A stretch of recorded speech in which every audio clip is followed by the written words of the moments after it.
Hello दोस्तों, स्वागत है आप सभी का इस चैनल पे। मेरा नाम है Devashish and this is an ad sharpener production. इस वीडियो में मैं आपको बताने वाला हूँ कि हर ब्रांच में एमटेक और बीटेक के लिए कितनी और किस टाइप की कंपनीज विजिट करती है टॉप इंस्टीट्यूट्स में।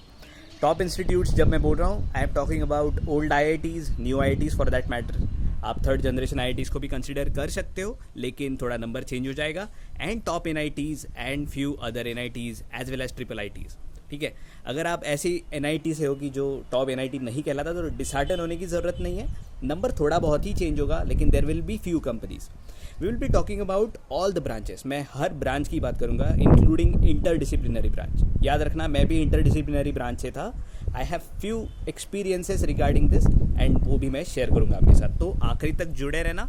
ठीक है, तो अभी शुरू करते हैं अपन ये समझते हुए कि किस टाइप की कंपनीज दोस्तों कैंपस प्लेसमेंट के लिए आती है। ठीक है, उसके बाद अपन नंबर्स की बात करेंगे।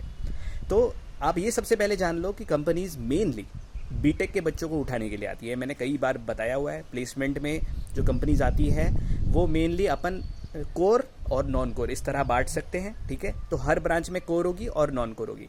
इसके अलावा नॉन कोर जो मैं बोल रहा हूँ, नॉन कोर में किस तरह का बाइफर्केशन कर सकते हो आप, consulting firms and data analytics firms जो भी है। कुछ स्टार्टअप्स हो सकते हैं, मैनेजमेंट पोजीशंस, फाइनेंस पोजीशंस, कुछ भी हो सकता है, लेकिन मेनली अपन इसको कंसल्टिंग और एनालिटिक्स में बांट सकते हैं। ठीक है, तो अगर अपन बात करें कंप्यूटर साइंस की, सबसे पहले तो कंप्यूटर साइंस की दोस्तों मैं एक रियल डेटा बताऊंगा आपको, एक टॉप IIT का। और ये डेटा है पिछले 5 साल में 1 साल का। मैं ईयर नहीं बताना चाहता, ना ही मैं टॉप IIT का उस नाम लूँगा। कंप्यूटर साइंस में एमटेक के लिए, सिर्फ एमटेक के लिए 165 कंपनीज ने विजिट किया था रिक्रूटमेंट के लिए सिर्फ उस साल। And I am talking about these companies were allowing MTech. Imagine how many companies will be allowing BTech as well. तो एक मैं टॉप IIT की अगर बात करूँ तो बहुत अच्छी चीज़ है ये। और एमटेक में बच्चे कितने होते हैं दोस्तों, कितने बच्चे होंगे? जैसे एमटेक में 30, 35, 60, 100 बच्चे होंगे ज़्यादा से ज़्यादा। टॉप IIT में CS में 120 होंगे। तो 165 companies is more than enough for somebody to have great offers. तो कंप्यूटर साइंस की जैसे जो सिचुएशन है बहुत ही बढ़िया है एमटेक के लिए। तो if you are talking about MTech from some good institute in CS, go for it, doesn't matter. New IIT भी है तो ले लो। कुछ लोग भी रिसर्च भी कर रहे होंगे। ठीक है, तो मेनली कंप्यूटर साइंस के लिए कंप्यूटर साइंस की कोर कंपनीज तो बहुत सारी एग्जिस्ट ही करती है, वो तो होती है। इसके अलावा consulting firms and analytics firms भी रहती है। एमटेक में मेनली क्या होता है कि कंसल्टिंग फर्म्स मोस्टली रिक्रूट नहीं करती। आप ये सोच रहे कि कंसल्टिंग फर्म्स फिर किसको रिक्रूट करती है? वो बेसिकली बीटेक वाले बच्चों के लिए आती है। अगर उनको बेसिकली उनका जो प्रोफाइल होता है मैनेजमेंट टाइप का प्रोफाइल होता है, तो वो टॉप IIMs में भी जाती है, तो वो MBAs को चूज़ करती है, इसलिए वो एमटेक्स को चूज़ नहीं करती मोस्टली। तो कंसल्टिंग फर्म्स आप भूल ही जाओ एमटेक के लिए, लेकिन एनालिटिक्स फर्म्स को आप कंप्यूटर साइंस से भी टारगेट कर सकते हो as well as core CS।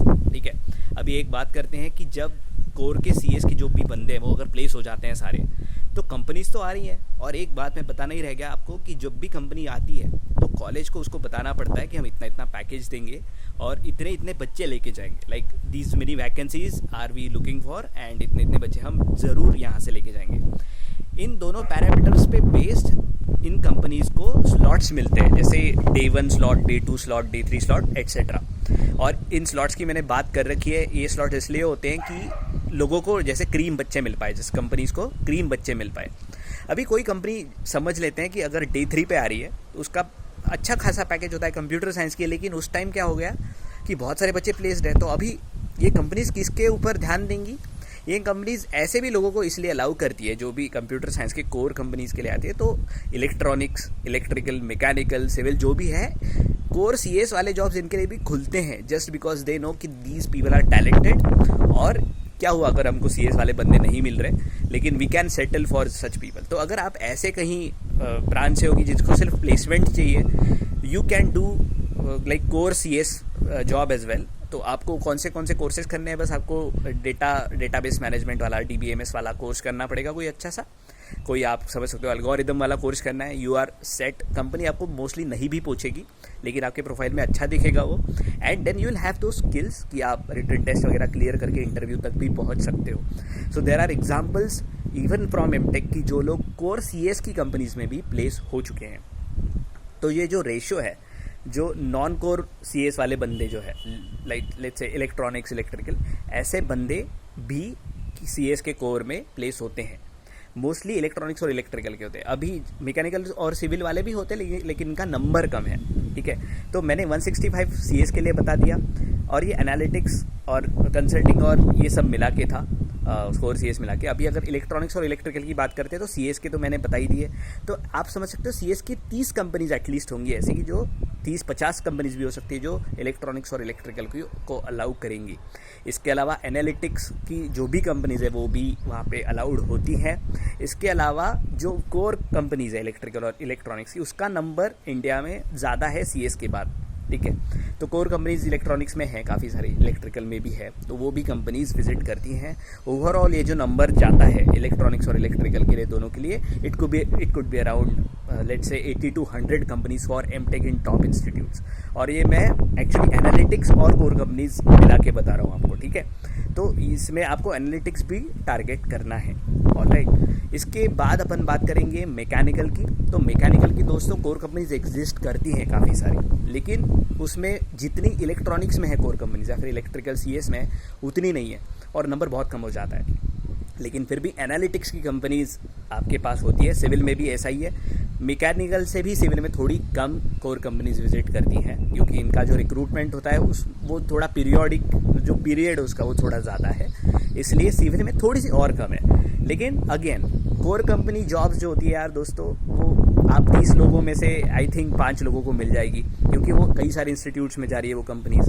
Max to max 5 लोग एक अच्छा कोर प्लेसमेंट पा सकते हैं।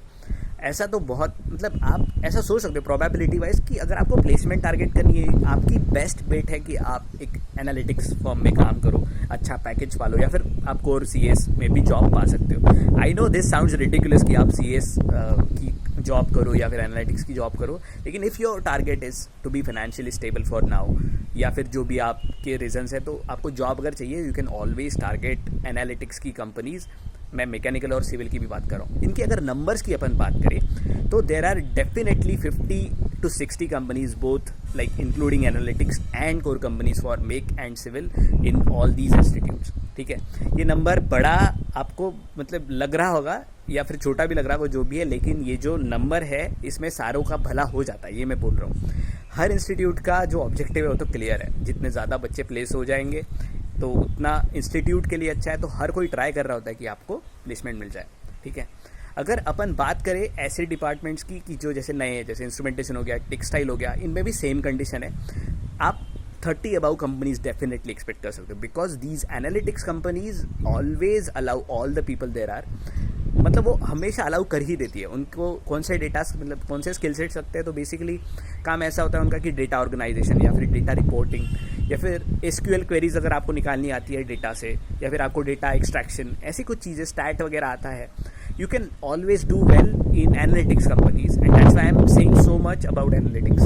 एवरीबडी इज अलाउड देयर, और आप वहाँ पे जॉब अच्छे से कर भी सकते हो using your skills. It doesn't matter आपका बैकग्राउंड क्या है। Core companies, again core companies का अगर नंबर अपन मैकेनिकल और सिविल में बात करें तो 10 मैं बोलूँगा, और उसी तरह जो टेक्सटाइल, इंस्ट्रूमेंटेशन, ऐसी कुछ डिपार्टमेंट्स हैं, इसमें 6-7 ही कंपनीज आप बोल सकते हो टॉप इंस्टीट्यूट्स में जो कोर होती है, बाकी एनालिटिक्स होती है। Let us talk about the interdisciplinary branches. Interdisciplinary branches के साथ एक बहुत बड़ा एडवांटेज है कि अगर वो पर्टिकुलर इंटरडिसिप्लिनरी ब्रांच से ही रिलेटेड कंपनी है तो वो जो भी बच्चे हैं उस इंटरडिसिप्लिनरी ब्रांच में पढ़ने वाले, उन्हीं का भला होता है। लाइक वो प्रेफर किसको करेंगे? इंटरडिसिप्लिनरी वालों को। फॉर एग्जांपल फूड प्रोसेसिंग है, अगर फूड प्रोसेसिंग की कोई कंपनी है, अगर वो कैंपस में आ रही है, तो they will prefer which people who are from let's say food technology. एक अच्छी बात जो भी है कोर कंपनी से मैं बता रहा हूँ, इलेक्ट्रॉनिक्स हो गया, इलेक्ट्रिकल हो गया, सिविल हो गया, मैकेनिकल हो गया, तो ये जो कोर कंपनीज है दोस्तों, ये प्रेफर किसको करती है? ये प्रेफर करती है एमटेक के बच्चों को, ठीक है। ये बीटेक के बच्चों को बहुत ज़्यादा प्रेफर नहीं करती, और बीटेक के भी बच्चे बेसिकली कोर सीएस जॉब का आते हैं। वो आते ही इसलिए आईआईटीज़, एनआईटीज़ में कि उनको अच्छा बहुत बड़ा पैकेज मिल जाए, जो भी है, तो वो कंसल्टिंग फर्म्स में चले जाते हैं, फिर वो एनालिटिक्स को वैसे ही टारगेट करते हैं या फिर कोर सीएस को टारगेट करते हैं। तो आपके लिए बहुत अच्छा चांस बन जाता है बेसिकली कोर कंपनीज में जॉब पाने का, and there are good packages given for core companies as well. If you are watching this video till now, एक लाइक बनता है, एक लाइक मार दो, और अभी तक अगर सब्सक्राइब नहीं किया है तो कर दो। ठीक है। तो मैं इंटरडिसिप्लिनरीज की बात कर रहा था। मैं जब इंटरडिसिप्लिनरी ब्रांच पे था, मैंने खुद 13 इंटरव्यूज़ दिए। मैंने 13 इंटरव्यूज़ दिए, बहुत अच्छे अच्छे कंपनीज़ के दिए। और मैं मेरी इंटरव्यू के भी एक्सपीरियंसेस शेयर करूंगा आईआईटी में जो भी मैंने दिए, ठीक है। और मैं था एनर्जी स्टडीज से, मैं काफ़ी बार बता चुका हूँ, तो मैं 18 दिन लेट प्लेसमेंट में रजिस्टर किया था, उसके बाद भी मैं 13 इंटरव्यूज़ दे पाया। और ये सारे मैं रिटन टेस्ट क्लियर करके दिया हूँ। तो ऐसा नहीं कि रिटन टेस्ट क्लियर नहीं होती या फिर बहुत टफ होती है, ऐसा बिल्कुल नहीं है। एनालिटिक्स कंपनीज़ का जो एप्टीट्यूड होता है दोस्तों, वो बेसिकली बस एप्टीट्यूड होता है। आप आर एस अग्रवाल जैसी बुक भी पढ़ लेते हो या फिर बेसिक प्रोबेबिलिटी भी पढ़ लेते हो जेई की, तो आपको ये बहुत आसान हो जाता है करना, एनालिटिक्स की कंपनीज़ का रिटन टेस्ट क्लियर करना। बाकी जो कोर कंपनीज होती है, उनका जो रिटन टेस्ट होता है उसमें बहुत बेसिक नॉलेज होता है, जो आपने गेट में भी कवर कर लिया होगा, ठीक है। मैं अगर एक्सपीरियंसेस से बताऊं तो एक फॉर एग्जांपल XYZ कंपनी थी जो ऑटोमोबाइल से थी, लेकिन वो इलेक्ट्रॉनिक्स के बच्चे ले रही थी, इलेक्ट्रिकल के ले रही थी, मैकेनिकल के ले रही थी। तो उन्होंने क्या किया था, हर टाइप के सवाल थे उसमें, इलेक्ट्रिकल, इलेक्ट्रॉनिक्स, मैकेनिकल, और 20-20 क्वेश्चन थे हर इसमें से, और आपको सिर्फ एक सेक्शन सॉल्व करना था। तो ऐसा नहीं है कि मतलब रिटन टेस्ट में आपके स्किल सेट से कुछ नहीं होगा, आपके स्किल सेट से उसमें सवाल होंगे और वो आप अच्छी तरह से कर पाओगे, because you are get qualified students. आपको ऐसा नहीं है कि आप नहीं कर पाओगे, बहुत बेसिक होता है। तो रिटन टेस्ट की बहुत चिंता मत करो, लेकिन प्रिपरेशन ऑन रखो अभी से, ठीक है। तो ये जो नंबर है, ये नंबर मैंने बता दिया आपको, ये नंबर काफ़ी है सारे बच्चे प्लेस हो जाने के लिए। लेकिन अगेन जिसको जो चाहिए वो मिलना, अगेन उसमें थोड़ी दिक्कत हो जाती है हमेशा। आप लोग जाते हो एमटेक करने, सिविल में हो, मैकेनिकल में हो, इलेक्ट्रिकल में हो, यू आर स्टिल थिंकिंग कि अगर मैं कोर जॉब पाऊंगा तो आपको टॉपर्स में रहना पड़ेगा, एंड उसमें भी कंपनी उसका नंबर कम है एक्चुअली। और ऐसा होता है मोस्टली कोर कंपनीज का, क्योंकि वो प्रोडक्ट बेस्ड कंपनीज है, कोर कंपनीज है, वो कम बच्चे लेके जाती हैं, और कम बच्चे लेके जाती है इसलिए फाइट बहुत ज़्यादा होती है, और वो सिर्फ आपके इंस्टीट्यूट से रिक्रूट नहीं कर रही है, ध्यान दो। तो ऐसा हो सकता है ना कि इस साल वो कंपनी ही नहीं आए, तो लक पे बहुत है। तो अपन इसकी भी बात करेंगे आने वाले कुछ वीडियोस में कि पे पैकेजेस कैसे होते हैं, मैं इसकी भी बात करने वाला हूँ। और कुछ स्ट्रैटेजीज होती है कि आपको हर कंपनी के लिए रजिस्टर नहीं करना होता, ऐसे सारे एक्सपीरियंसेस की भी मैं बात करूँगा। तो इस वीडियो को हम यहीं पे एंड कर लेते हैं। आपको नंबर का आइडिया आ गया होगा, ये काफ़ी ज़्यादा है, यही मैं बताने वाला था आपको। So you should be positive about it, but आपको ये पता चल रहा होगा कि किस टाइप की कंपनीज आपको टारगेट करनी है, ठीक है, और किस तरह की स्किल सेट्स बढ़ाने हैं। ऑलराइट, तो मिलेंगे जल्दी ही एक नए वीडियो के साथ। तब तक के लिए ज्ञान पीते रहिए। और अगर मैं फिर से बता रहा हूँ कि लाइक नहीं किया तो लाइक कर दो, उतना ज़्यादा स्प्रेड होगा। And if you are still not a subscriber of this channel, please do, वो मुझे काफ़ी एलिवेट करेगा, नहीं मेरा मूड काफ़ी एलिवेट करेगा, ठीक है। मिलेंगे जल्दी ही, ठीक है। तब तक के लिए ज्ञान पीते रहिए, फिर से बोल रहा हूँ, टाटा।